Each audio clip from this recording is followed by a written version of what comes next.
Welcome to today's shir. We're in Perek Dalet of Sefer Ezra, and as you will recall, the previous few psukim talked about the fact that they began to come back to Yerushalayim.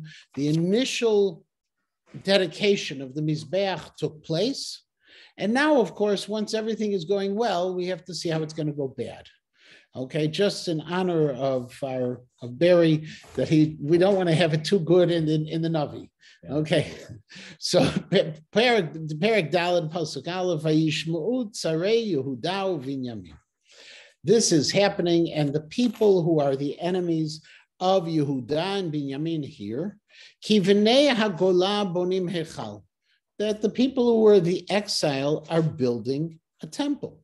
Now, interestingly, notice how they're identified. They're B'nai Hagolah.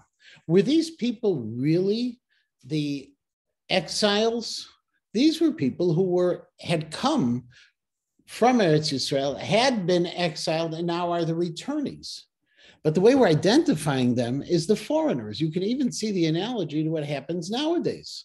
We aren't indigenous. We haven't been there. We're a bunch of Europeans who showed up.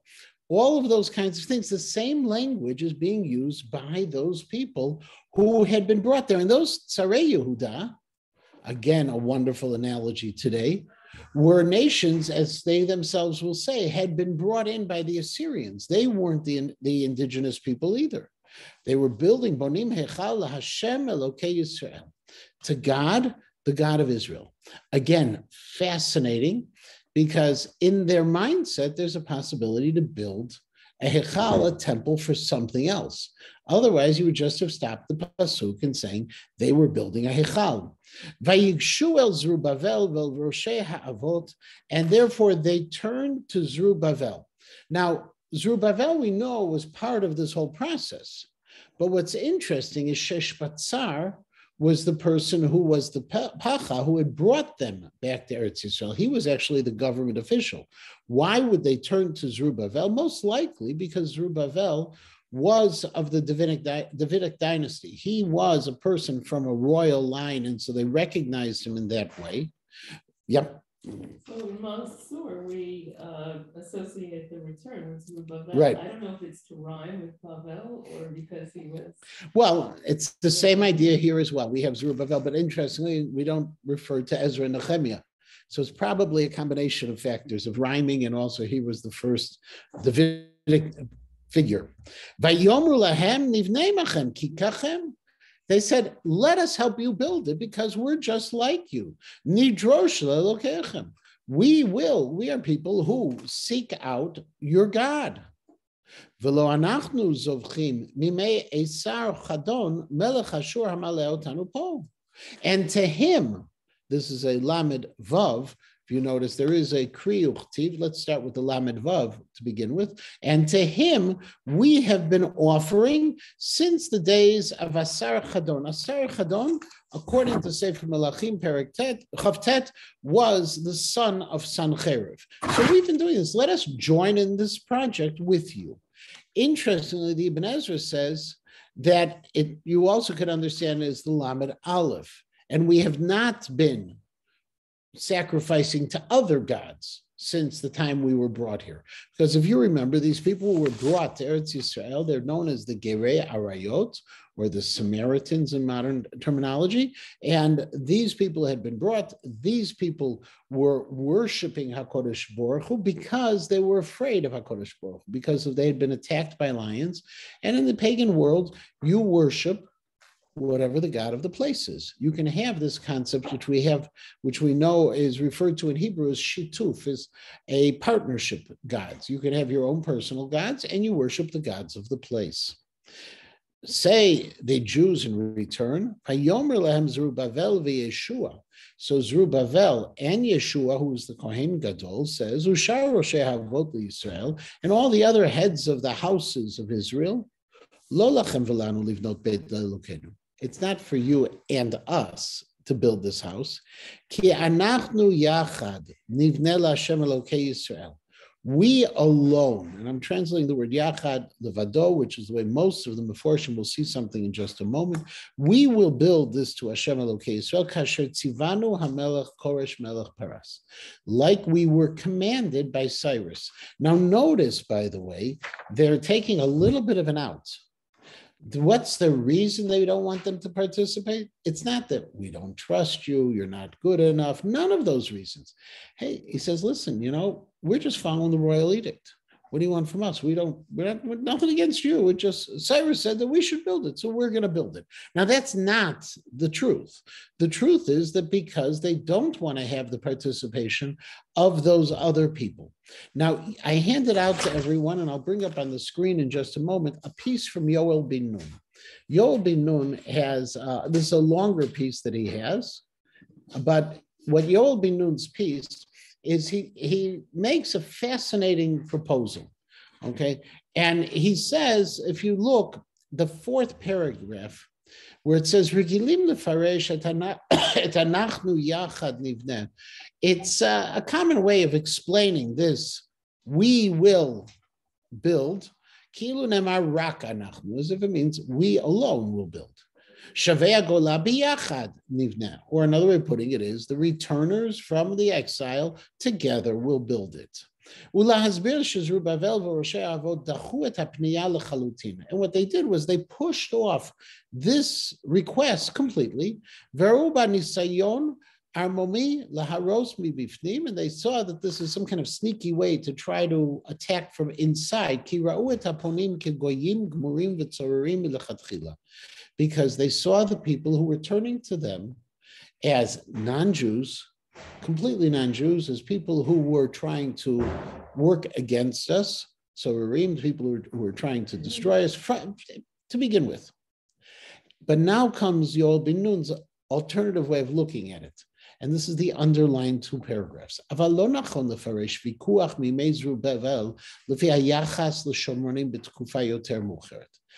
bin Nun says, but it's not right to apply a later issue of which we would have with the Samaritans to this earlier time. After the Samaritans have become people who are opposed to the building of Yerushalayim and also to the location of Yerushalayim as our sacred city. If you remember, the Shomronim made Har Grizim as the place of where they were going to build, where they built their own Beit HaMikdash. They restructured everything. That Nablus was their sacred city and not Yerushalayim. But that's later. And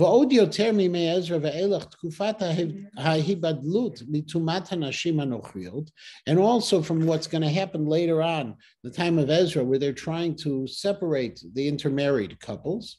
He says, no, but what's really happening here, the earlier dispute was, Ala Shelaim HaMikdash b'Yerushalayim hu Mikdash echad laHashem echad. The debates happening here is what they're going to be building, the second Beit HaMikdash, is it a Mikdash to God and only to God? Va'az anachnu yachad nivnem o shemitkayimim bamot umikdashim gam b'shomron u'b'mkomot nosafim. And he says, anachnu yachad nivnem, we're going to build a single place with a single focus. Or the other possibility was, we'll build a temple in Jerusalem, and there will still be altars and other temples in Samaria, over Makomot Nosafim, and in other places, v'gam b'Yerushalayim, v'az lo lachem v'lanu livnot. And that's what happens here. What he says, it's not for you and for us to build. In other words, what Yoel bin Nun says is, take this pasuk one more time, look at pasuk Gimel, and look at the words. He says, "Vayomer lahem Zerubbabel v'Yeshua shar roshei avot Yisrael," and so Zerubbabel, Yeshua, all the other leaders responded to this initial request, and they said, "Lo lachem v'lanu." What we're planning on building is not something for us, and you'll have your own thing. Livnot bayit lelokenu, that we'll build a house for our God. Ki anachnu yachad nivnei laHashem Elokei Yisrael. We're going to build a singular place that's unified just for God and nothing else. There will be no other place. It's not rejecting them as being participants. It's rejecting their understanding of religion and what they saw this Heichal to be. It's a very, very creative approach. It is his Chiddush. It's not, others don't hold from this, obviously, but it's worthwhile looking because what you're seeing is the first rejection.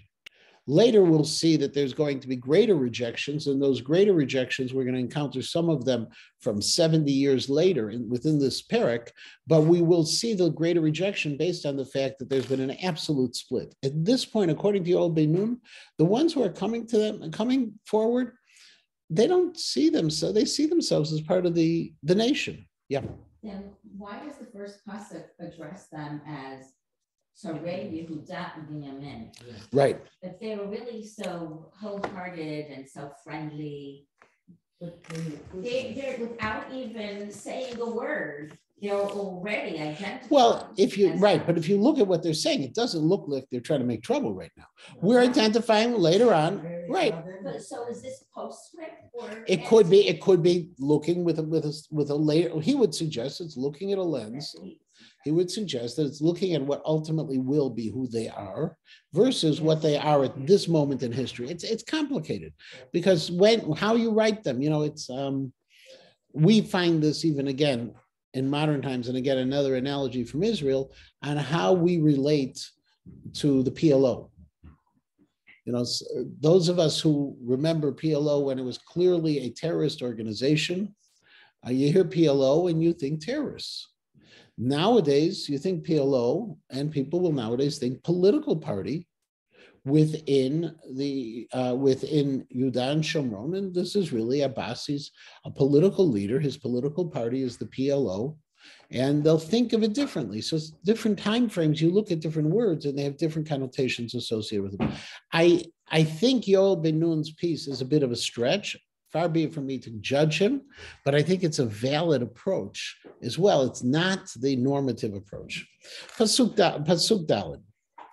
Vayehi am haaretz mirapim yedei am Yehuda umevahalim otam livnot.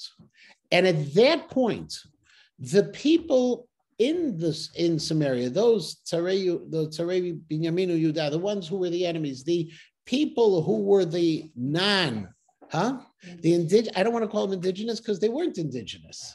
Okay, these Gerei Arayot, the Samaritans, from that point on, what they were trying to do was weaken the hands of the people in Yehuda, and they were trying, and what their actions caused is that ultimately they had to build in a hurry. It was a hurried kind of building. They were always nervous they were going to be attacked, and we'll see those descriptions later on. Now, as Rashi says, Mirapim, the Mevatlim, they were trying to stop them from working. In Mitzudot, David says that they were scaring them. They were using terror tactics to try to stop them from building. They went ahead of Malbim. They were trying to stall them, not to try to hold things off as possible as much as possible. The Dat Mikra says perhaps what they were even doing was holding back the delivery of equipment, of the trees from Lebanon and other things. They were doing whatever they could do to stop them. Mivahalim, again, according to Sudat David, they were scaring us. Okay? However, it also means that there were these, and this is based on Nehemiah, which we'll see later on, there were terror attacks that were trying to stop all of the building. And not only that, they hired advisors to overturn the plans of the Jews. Now, who were these advisors? A simple explanation that what they were doing was they were paying bribes to the government officials to try to delay things. Don't pass that permit. Okay, it's like good old Chicago politics. Okay, yeah, give a little bit of that's one possibility. The other possibility, by the way, is that they had political consultants out there that they were hiring to try to figure out how they could help stop the Jewish process, the Jewish building. Kol Yemei Koresh Melech Parash Parasvad Malchut Daryavesh Melech Paras. And this was going on throughout the time of Cyrus and also into the time of Daryavesh, the next king, Darius, who took after, really wasn't directly after him. Cyrus ruled for 9 years. Cambyses ruled for 18 years. Darius then would rule for another 36 years afterwards. This is Darius the First. This is a long period of time. These people are trying to stop all of the plans of the Jews. Now, the interesting problem, and this is why I handed out this other handout, is we go back to this whole question of the chronology. How long was Kol Yemei Koresh Melech Paras Va'ad Malchut Daryavesh Melech? How long was it between Cyrus and Darius? So according to rabbinic chronology, based on the SO stands for Seder Olam, according to that piece, what this means is that it was through the period of a few kings. Okay, and those few kings were, and if you remember, we've done this a number of times already, and I'm bringing it on screen for people who may not have printed it out. It's this document here. According to Rashi, Rashi says, okay, that means Cyrus, Achashverosh, and into the second year of Darius. Darius, according to Chazal, was the son of Achashverosh and Esther. So this went over this relatively brief period of years. However, according to the historians, where the Persian period is much longer, if you compare the 52 years of the Persian period, according to Seder Olam, to the Persian period that lasts 207 years or so, according to the historical documents, and you see that distinction between the two. In the historical documents, you could read this as having taken place from the time of Cyrus, who was followed by Cambyses, who was followed by Darius the First, who was followed by Xerxes, who was followed by Artaxerxes the First, who was followed by Darius the Second. In other words, this would take us all the way to Darius the Second, who ruled from 405 to 423 BCE, at which point we had, again, further permission to build the Beit HaMikdash. So we're not sure if this is a very brief period of time or if it's a longer period of time. Notice here again that we go from Cyrus to Darius. Well, both cases, whether I talk about the Seder Olam chronology, I'm skipping somebody in the middle, obviously. I'm skipping Cyrus, Achashverosh, who's Xerxes, and then Daryavesh. According to the historians, I'm skipping significantly more. And the reason why, and you'll read the rest of that article, the reason for this is simply because we know, according to historical documents, that there were a whole slew of kings, and 52 years that Chazal assigned to were not enough. So you have Cyrus, Cambyses, Darius, Xerxes, Artaxerxes, and Darius II, to collapse them into that whole era into 52 years doesn't work that well. But having said all of that, we now move to another step. And this another step is interesting because just like we had these kinds of issues that are taking place in the first 5 psukim, and this is the way, by the way, that the Dat Mikra takes it, which is following his history, we're going to give 2 other examples from later in history of similar problems. According to Chazal, however, we're not going to be doing later pieces because according to Chazal, what's going to happen is we're just going to be using Cyrus had multiple names. Artaxashta, Artaxerxes is just another name for Cyrus. It was the name of his family dynasty, like the House of Hamburg. What? It says it's a generic term for a king in Persian. Right. Like Pharaoh is in Egypt. Right, and that's following Rashi's approach, which is Rashi's approach. Okay, and so it continues as follows. So first of all, Uva Malchut Achashverosh betchilat Malchuto katvu sitna. At the beginning of Achashverosh's reign, they wrote a letter. The people who were trying to stop the building of the Beit HaMikdash, Al Yoshvei Yehuda v'Yerushalayim, against the people of Yehuda and Yerushalayim. And then we see Uvimei Artaxashta, and also in the time of Artaxashta, Katav, and now we have a disagreement. The disagreement we have is is this going to be a list of names, or is this a combination of names and other things? So according to Rashi, Katav Bishlam, meaning that they wrote a letter of peace back to Persia, back to the king. Remember, Rashi is of the opinion that Artaxerxes is Cyrus. It's just another title for him. We have, in his history, we have Artaxerxes, so we say it's a different person. And it would happen 70 years later than the story. And we say, for example, not we, but there are some who say that this is going to be a list of names. Katav Bishlam. Bishlam might be also the name of a person who's known as Shilmaya, who is the son of Sanballat, who we'll encounter later. Sanballat was the leader of the Samaritans. Mitradat Tavel. Mitradat, we've already encountered in the first parak.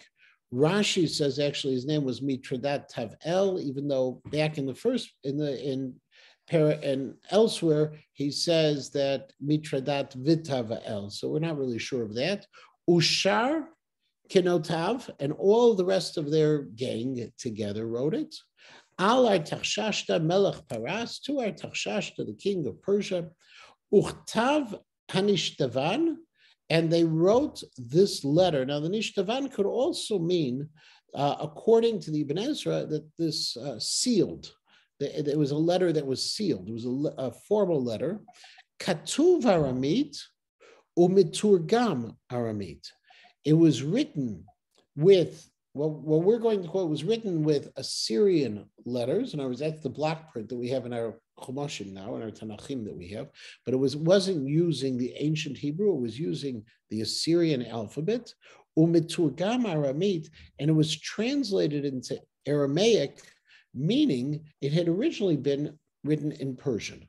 And this is a translated document. Now, what's very interesting about this is if you look in the JPS edition, the JPS restructures this text a little bit. And he writes, Katuv Aramit umiturgam.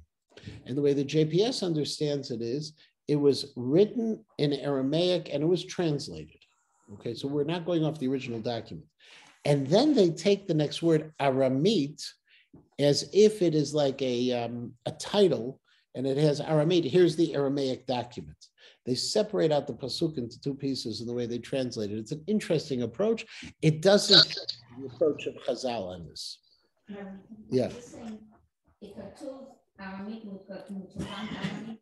It's written in Aramaic in the Persian language, like transliterated. Is that right? No, it was Miturgam. In other words, it was written, the original document that they're working off of was a document that had been written in Persian and then translated into Aramaic. But it says Katuv Aramit. And it was written with, and the writing, Aramit meaning the alphabet. They used an Assyrian alphabet.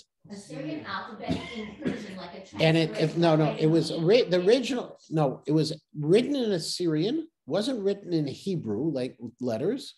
It was written in Assyrian because Hebrew letters could have done the same thing for Aramaic. It was written with Assyrian letters, but it's a translation of an original Persian document. A translation Of an original Persian document.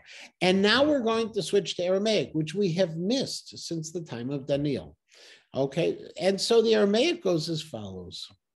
Rechum Baal Ta'em, a man named Rechum, who was a person of significance. He was a commander. Vishimshai Safra, and also a person named Shimshai, who was a scribe. Now, a scribe in those days was a very significant role. Kitavu Igra Chada al Yerushalem. They wrote a single letter. They wrote one letter about Yerushalayim. La'artaxerxes Malka Kenema. To Artaxerxes, the king, as follows: Lemor. Adayin, at this point, Rechum Baal Ta'em v'Shimshai Safra Ushar Kenavtaon, Rechum, Shimshai, and all the rest of their people, who included Dinaye, Va'afas Satchaye, who included Dinaye, according to Rashi, that's a name of a country. people who came from Dayan. According to modern scholars, it includes Dayanim, judges, and Afar Satchaye. Again, Rashi says that's another name of a nation, of a foreign nation. Modern scholars says that this is actually a Persian word that refers to other government officials. And now we begin the different names of the people from different countries. Tarpalaye, the people of Tarpal. Afarsaye, the people of Paras of Persia. Arkavaye, the people who are the Archaeans. Bavlaye, the Babylonians. Shoshanchaye, the people of Shushan. Dehave, the people who were known as the Dehim, and also Elmaya, and the people of Elam. All of these countries are, and all of these people are being represented in this formal letter being written primarily by Rechum and Shimshai to the king Artaxerxes. But they're not it. It also includes Ushar Umaya, and we're including all of the other nations, the Hagli, Asnapar, Rabba, Yakira, who had been exiled by Asnapar. Asnapar, Rashi says, Sancheiriv. There's another possibility that this is the son of Asar Chadon, the grandson of Sancheiriv, whose name was Ashur Banipal. Might be, we don't know exactly who is great and honored. Vahotev Imo, and lived with them Bekiryad Shamrin, in the city of Shomron. Ushar Avar Nahara Uchenat. And in the other areas of the other side of the river, the land of Israel is called on the other side of the river, depending where you live. You're on the other side, right? When we are, we're on the other, they're on the other side of California. Is it the bad side or the good side? Well, it depends who's talking.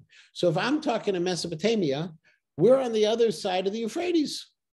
That's it. Okay, so we're called the Ever Nahar. And all of these people are writing, okay, about all of the people. We're writing to you, Artaxerxes, about the situation, let's call it, in Israel. Uche'anat. And now, listen. Dina parshegen igarta. Okay, this text of the letter, I lost my place. The shalchu aloi, that was sent to him, al Artaxerxes malka, to Artaxerxes the king, and it starts avdach and nash evenahara uchana. It says, we are your servants, the people of Transjordan, of Eretz Yisrael, and now, all of this introduction sounds extraordinarily repetitive. But if you've ever read a formal document from those days, and even nowadays, when you read responsa literature, or you read letters that go from between great rabbis, by the time you get to the letter, you're about a paragraph and a half in. Okay, and we have all of these honorifics and all of these things. I would actually say, by the way, sometimes it reminds me of a legal document where you start out with all of the stuff till you finally get to the point of the document itself. Nothing against lawyers. It's just the way you have to write stuff. It's just the way you have to write things. Okay. Now, right, get paid by. Okay, sometimes you just think there's a lot of words there. So he writes as follows. Now, here's the text of the letter. Yedia lave malka. Okay, the king should know. The Yehudaya, the sliku min lavatach, that those Jews, that the Jews who left you, alena atol Yerushalayim, they came to us in Yerushalayim. Thanks a lot. Okay, now, kiryita maradata uviashta banin. Okay, and what they are doing is they are building the rebellious and evil city. Yerushalayim is the rebellious, evil city. Veshuraya ashachlilu, and they are completing the walls. Vushaya yachitu, and they are strengthening the foundations. Ka'an yadia, but you got to know, Lamalka, you need to know that if that city is going to be built, Vishuraya Yishtachlelun, and its walls are going to be built or completed, Minta Velo Vahalach Lo Yitnun. You're not going to get your taxes. There are 3 different kinds of taxes you're not going to get. You're not going to get your Minda tax. A Minda tax is like a head tax that everyone has to pay. A below is another kind of tax that was given, typically, according to the Dat Mikra, was a tax that was given to the immediate governors of the area to maintain, let's say, first one is a federal income tax, the second one is a state tax, or federal tax versus a state tax. Vahaloch is a wonderful tax that when the king shows up, you present him with all of the things, presents and cash and gold. Okay, that's according to the Mitzudat Zion. Others suggest that this is a labor tax. Okay, the haloch literally would be translated as a transit tax. That's going to get paid, not paid to you. V'apatom malchim tinzik, and what's going to ultimately happen? Your treasury is going to be damaged by it. You're going to lose. You're not going to get the kind of money you used to get. Apatom actually means, it's the house or the seat of the king is going to suffer a damage. These people build, they become strong, they're going to stop paying taxes, is their basic comment back to Shashta. Now, Ka'an, and therefore in Pasuk Yudalid, and now, Kol kavaldi malach echale malachna. Listen, we are people who, it's an interesting word, we've received salt from your palace, or we've given salt to your palace. What's salt have to do with anything? So, so there's a number of interesting pieces. Rashi says, okay, that he says malach is not salt, malach is churban, is destruction. Okay. Ultimately, that what we want to do is we want to be able to destroy this Beit HaMikdash that they're building. Kol kavaldi malach echla malachna. We want the permission, okay, to destroy what they built. According to the Malbim, that we've been at your table, we've salted at your table, whereas we've eaten with you, and which means we're loyal servants in this. However, there is another one, and that is that salt somehow used to be part of the celebration of the coronation of kings, a Brit Melach. So we are part of your kingdom. We're faithful servants. Va'arvat malka lo arech lana lemechazeh. We don't want to see the embarrassment. Erva in this case is the shame of the king. We don't want to see it. Al dana shalachna v'odana lemalka. That's why we're sending this letter to you. And if you have any doubts, they say v'yivakar b'svar dachranaya di ahavatach. If you have any doubt, go check out Yivakar, like to visit, okay, in the Sefer Zichronot of your forefathers. Utahashkach bisfar dachranaya, and you'll find in those books of Chronicles, v'tinda, and you'll know di kiryata dach kirya marada. You'll see that this Jerusalem is a rebellious city.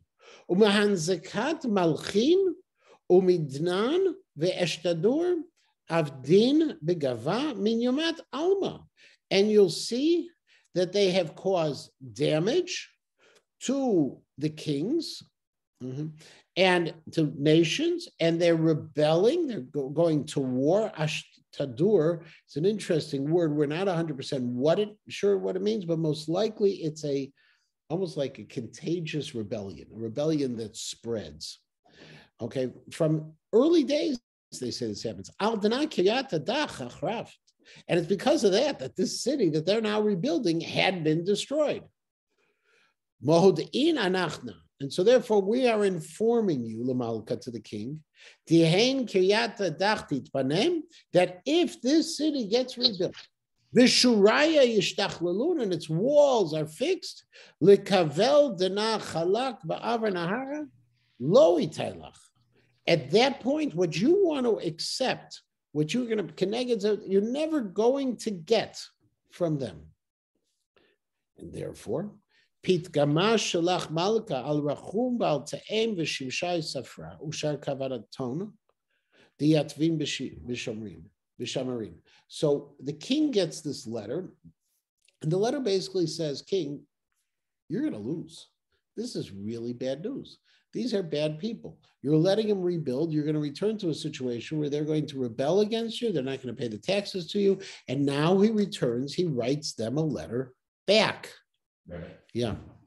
When this letter, concurrent with this letter, what is the status of the building of the?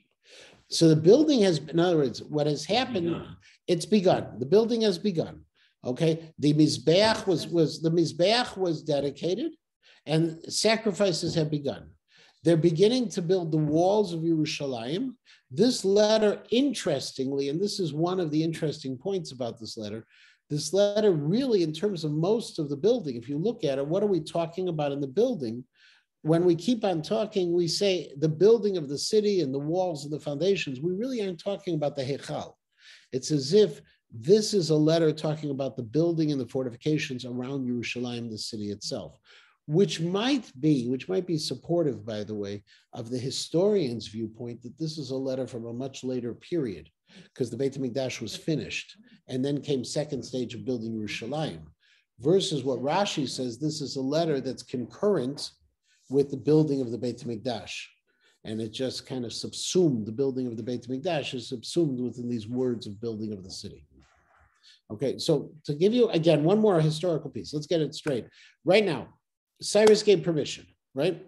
Along comes Sheshbatzar, Zerubbabel, and Yeshua. They come, they're going to build the Beit HaMikdash. They've built the Mizbeach, they've rededicated Korbanot, they've brought Sukkot, has been celebrated. Things are moving along very well. Along come the people who were transplanted into the north, the Gerei Arayot. They want to participate in the building now. They say, hey, this is a really nice thing you guys are doing there in Jerusalem. Can we be part of it? We worship your God. They're rejected. Why are they rejected? Because according to traditional approaches, we consider them as non-Jews. This is the kind of project we need to take on ourselves. We don't want to have any kind of involvement of people who were idolaters. According to Yoel Ben Nun, they weren't classic idolaters. They were idolaters in a less dangerous sense, and they were a little bit less challenging. Once they're rejected, then they start making trouble. Now, as examples of the trouble that they make, Ezra brings in the fourth parak a letter. This is a communication that goes, a royal communication between some of their leadership, Rechum and Shimshai, to Artaxashta. According to Rashi, this is Cyrus, so this is concurrent with the rest of the story. According to the historians, this is Artaxashta. This is just an example of how things deteriorated over the years. And the argument that they're giving is not that, King, you made a mistake. King, you don't know these people, and watch what they're going to do. Check the history books. Yeah. But how do we reconcile the rejection of non-Jews? I haven't even answered, but I'm going to ask you. How do you reconcile the rejection of non-Jews in the building of the temple when Shlomo Melech himself involved non-Jews in the temple? He accepted material from. Well, by the way, they're non-Jews actually involved in the building that he said they returned right. From Bavel, from Paras. They came, Shlomo came back. So we have that. We have the Nesinim who were with Yoshua. I think the distinction is between hired hands or hired artisans and people who want to be partners in the project. In other words, they weren't saying, would you hire us to make to you the stones? They were saying, we want to help you build it. We want to be partners in it. When Shlomo hired people, he hired them because they were the best at what they did. So I think that's the distinction. What was your answer? I think it's their intention. One is supportive, like Hiram was supportive. He said, I believe in this one God. That's what they're saying. That's their ploy initially. We believe in this one God. But that, again, I need to rest on that first pasuk where we know who they are. They've shown their intentions. They've written stuff in the Tribune and the Washington Post and the Daily Herald, saying we know that they are not our friends. Yes, I think the only piece I would suggest is besides that Tzarei Yehuda Binyamin, we have no indication that they have done anything in the past. And if there is something in the Tribune or the Washington Post or the Herald, we also know that those sources are somewhat, questionable. If it had been in the Wall Street Journal, maybe it'd be a little stronger. So I don't know. Because we don't have evidence of them having done anything negative to the Jews until this point, except for their title, I'm not sure we can talk the intention. Now that goes back to Yoel Ben Nun does talk intention. Their intention was not to build a unique Beit HaMikdash that was the only Beit HaMikdash. There was just, hey, let us help. We know how to do this because we've been doing this stuff in our area.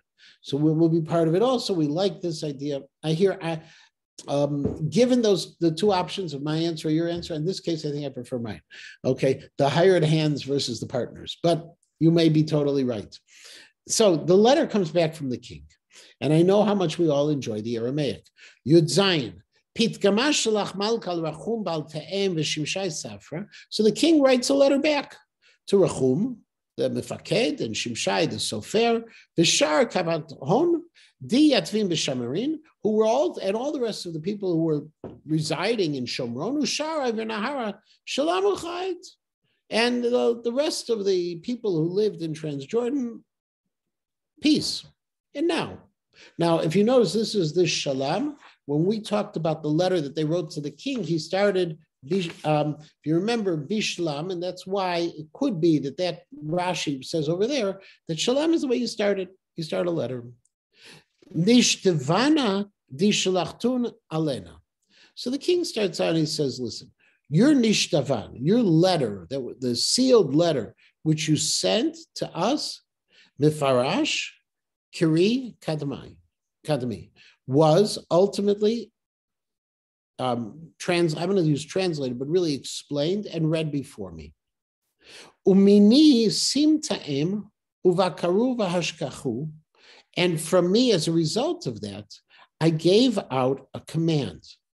And we sought and we found di kiryata dach, that city, min yomat alma, from the earliest days, Alma is the world, Al Malchin mitnas'ah, there were powerful kings, Umarad ve'eshtadur mit avedba, and they were rebellious, and they were the place from which rebellions came out.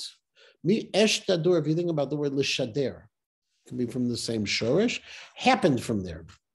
Umalchin takifin havu al Yerushalayim, and there were these powerful kings over Yerushalayim, v'shalitin b'chol avar nahara, and they would rule over the whole Transjordan. Umidav lo v'halach mityahev lahon, and all of these taxes that should be coming to us was given to them. Ka'an simu ta'em, and therefore now a command should be put, levatala guvraya ilech, to stop those people. V'kiryata dach lo titbaneh, and that city should not be built. Ad mini tama yitzam, until a new command comes from me. Uzihirin havo shalom lemevad al danan. Okay, and don't make any mistakes about this. So that there is no greatening or increasing of the damage that will occur to me. Adayin, then after they get this letter, Mindi parshegen nishtavata di artachshashta. Okay, since they got this letter from Artaxashta Malka, Kari, was read before Kadam Rachum v'Shimshai Safra v'Kavaton, was read before all of them. Azalu v'vihilu Yerushalem al Yehudaya vatilu himo be'adra v'chayil. They hurried up. If you remember, and we have in Bebahilu Yatzu, how many times is that the phrase? Bebahilu Yatzu in the Haggadah. Quickly. We left, they went ahead and quickly. They didn't want to miss a chance to go ahead and stop the building of the Beit HaMikdash. And they went Be'edra, Bizroa, okay, with power, v'chayil, and strength. Ba'adayin, and then Batelat Avidat Beit Elokad Yerushalem. The building of the Beit HaMikdash was stopped. Vahavat Batla ad Shnat Tartin L'Malchut Daryavesh, and it was stopped until the second year of Daryavesh Melech Paras, who was the king of Paras. Now that second year, Rashi says that when he went ahead, the second year means that after Cyrus, Achashverosh takes Esther. After Achashverosh dies, Daryavesh's son comes along. And from the first year of Cyrus until the second year of Daryavesh is 18 years, according to Seder Olam Rabbah. Now, those 18 years, if you remember, when the first command came from Cyrus, it was in the 52nd year since the destruction of the Beit HaMikdash. 18 years earlier from the destruction was one of the exiles that took place. Yechoniah was exiled because the king was exiled. Then there were 3 more kings that came afterwards over that course of that 18 years. So now, if I had 52 years from the destruction of the Beit HaMikdash, and this Beit HaMikdash building is going to be put on hold for another till the second year of Daryavesh, which is 18 years hence, well, all of a sudden, 52 and 18 comes to that magical number once again of 70. And this is the 70th year that we're going to be talking about. Now, notice, though, the problem we have with all of this is the numbers, because Rashi goes ahead and Rashi says that if I go from the point of this letter, if this letter was the letter to Artaxashta, who according to Rashi, according to Seder Olam Rabbah, according to the Gemara, is Cyrus, right? That means that 18 years you have Cyrus's reign, you have Achashverosh's reign, and 2 years of Daryavesh. Now, Achashverosh reigned, according to historians, for 19 years. That's step 1. Step 2, Daryavesh, you can just take 2 years, that's 21 years. Cyrus reigns for 9 years. So the numbers don't necessarily work out with the length of their reigns according to history, even if we ignore all of the kings who came in between.